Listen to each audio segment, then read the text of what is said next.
Did y'all know that that's right, you and I are the proud owner of a toddler? Welcome and welcome back, everybody. It's E here on this beautiful Friday to say happy anniversary. The channel is officially 2 years old. Whoa! That's right, we have a toddler on our hands. It is crawling, starting to eat solid foods, learning to form coherent sentences. I just want to say before we get started, a huge thank you to all of y'all who are here, whether this is your first video or your 100th something video, because yes, we are that old. This absolutely would not have been possible without y'all. I've said this in previous videos, y'all have acknowledged it, some of you are the same. It is a small miracle that we are still here. My brain cannot focus on anything for any period of time. Hobbies, 2 to 3 months, usually the limit, then we shut it down. So the fact that we're here 2 years later is really attributed to y'all's involvement in the channel, your passion for board gaming, your excitement, your suggestions, your feedback, all of it. A lot of people throughout the past few years have reached out for advice on how to start making content around board gaming and what do you need, what do you do, etc. Keep in mind that when I started 2 years ago, complete freaking novice, had never shot a video, had never edited, never done sound work, never done post-production, anything like lighting, what have you, none of it. So I feel like the growth from nothing to 2 years later has just been a lot. And I'm sure in 2 years from now, I will come back to this video and think, what the hell was I doing? And in light of that, I thought today it would be interesting to take a look back at the very first YouTube video published on this channel, April 21st of 2021, to see how far we've come. And in good old Takaijo style, we have a solo video before solo parties existed, just a good old solo playthrough. I'm really excited to see how far we've come, but also to see how far we can push things in the future. Without further ado, let's get started. All right, so as you can see here, off to a great start. This background is actually even just one of the default like OBS backgrounds that you can get for away screens and things like that. You can see the resolution is absolute shite.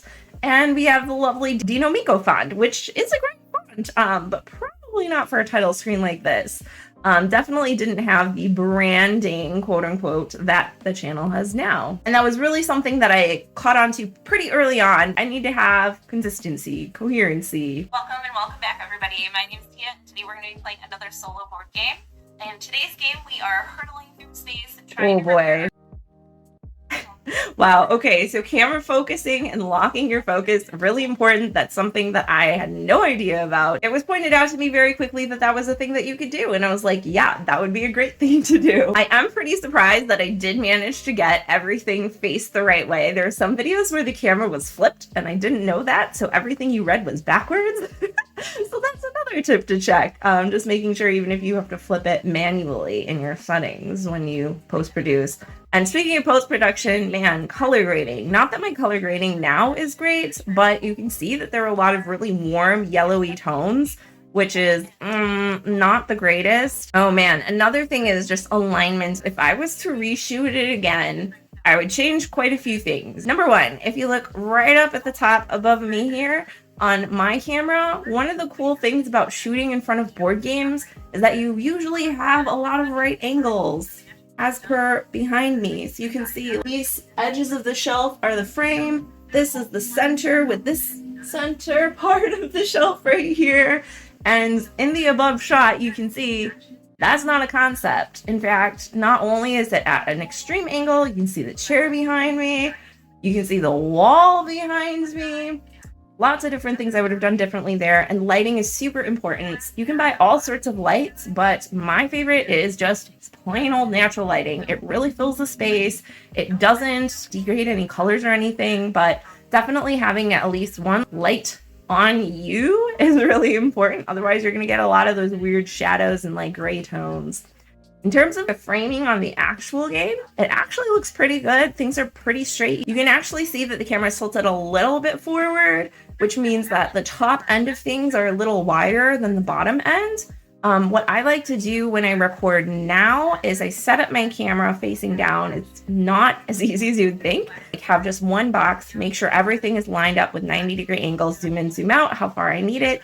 And then I will tape off the edges of my playing surface for that particular game. Some games need a huge playing surface. Some games need a very small playing surface. This game, I probably would have zoomed out or raised the camera a little bit more, but I didn't have as many like clamps and hold-ons. I mean, to be fair, it's still very rigged up there, but I definitely would have zoomed out a little bit to frame everything a little bit more nicely and not make it feel so claustrophobic, and definitely would have adjusted that so that it's level throughout. And you can see like some of the cards at the bottom are even hanging off. So again, just adjusting that ahead of time, seeing about your max playing area, I think would have been super helpful. Oh man, you could hear it. Wait, was that a doorbell? Yeah. You hear the doorbell in the background. What the F? Good. Grab those after. Okay. Oh, I do acknowledge it. Okay, good save. Good save. Good save. Nowadays, I probably would have just recut it. Before, I had never edited a video in my life. So nowadays, if I make a mistake, I'll just re-say it again and cut the mistake part out. I think a lot of that came from my very, very limited experience streaming on Twitch, where you don't have any videos, you don't have any edits, you just have to improvise with whatever happens. I really like efficiency, boom, boom, boom, all the necessary information and entertainment with no gaps in between. So my editing over the past 2 years has gotten a lot better, meaning that I knew nothing and now I know a couple things. It's definitely something that I really have a lot of room to grow in, as well as literally everything. But I think there's, I mean, at least, I don't know if you guys can, let me know in the comments below, but I can definitely see a difference in how the videos are shot and how they're edited, how things are framed visually, just speaking patterns and what have you, color grading, proportion, just the overall, I mean, the setup here is pretty good, but again, like framing, all those things, a lot different than I tend to do them now. Speaking of which, another thing that for some reason it didn't occur to me to do this until very recently. If you look up above, you can see that me facing the game to my left shows me facing away from the game, out of the frame. Need to flip that bad boy around so that when I'm on camera and looking at the game, it looks like from your perspective that I am looking at the game. I think that's only something that I started doing with videos this year even, maybe. It never really occurred to me to flip the camera until recently, but hey, here we are, 2 years later, still learning, still growing.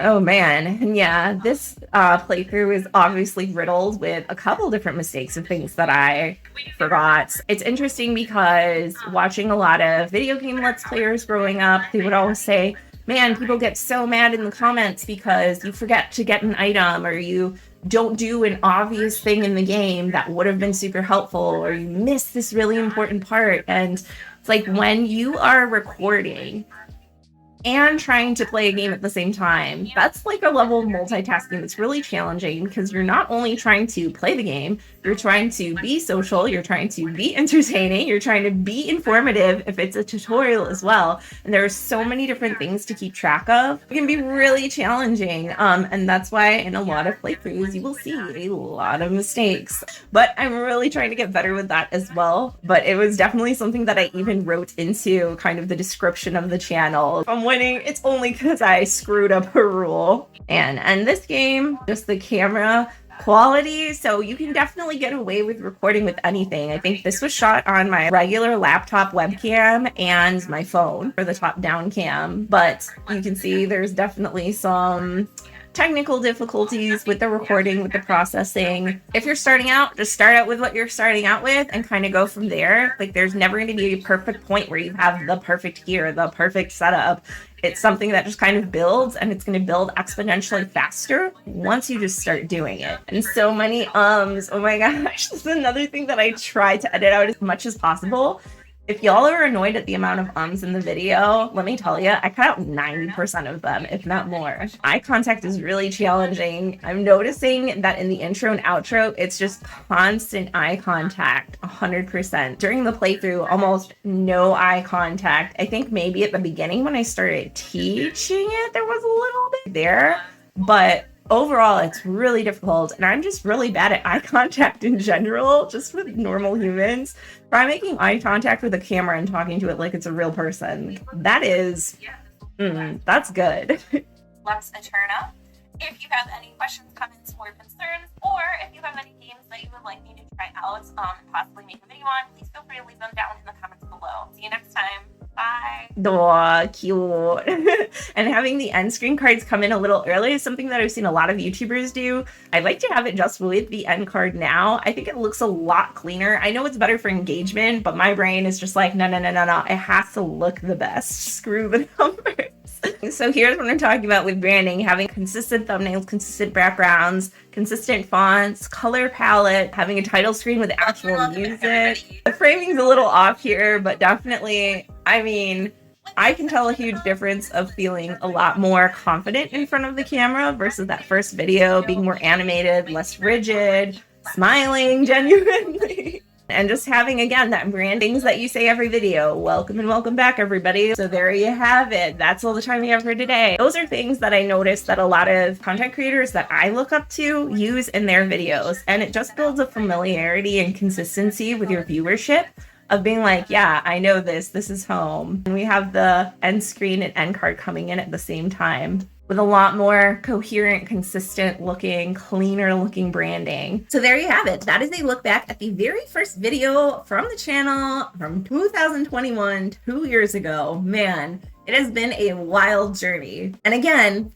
not possible without y'all. In my personal day-to-day life, I do not consume a lot of media.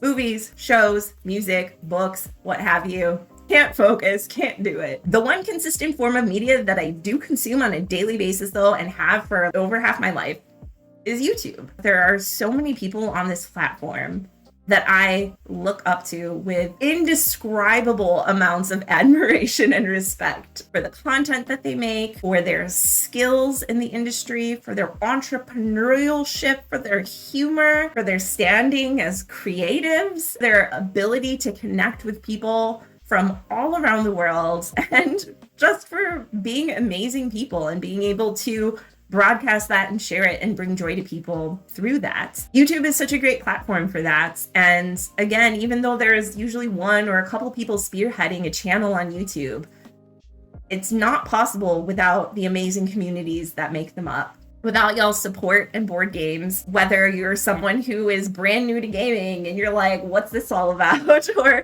whether you're a seasoned vet with very exclusive proclivities in the industry, every single person's input and every single person's enthusiasm and knowledge and excitement for board gaming is what makes this channel what it is. It's such a huge privilege and such a huge honor to be able to be here doing this with y'all, to share this journey together. It is really honestly mind-blowing, and I honestly can't thank y'all enough. That being said, if you have any suggestions for what's next on the channel or any tips, tricks, feedback, please never hesitate to leave it in the comments below. Again, it's really what drives this channel forward, keeps it fresh, keeps it relevant, keeps it entertaining and informative for the community that we've built here. And I hope to continue to be able to do that moving forward, but it's gonna require some help from y'all. So again, I just want to say happy 2-year anniversary. Thank you from the bottom of my heart. I can never say it enough. Thank you so much for being here, and I will see you next time. Bye.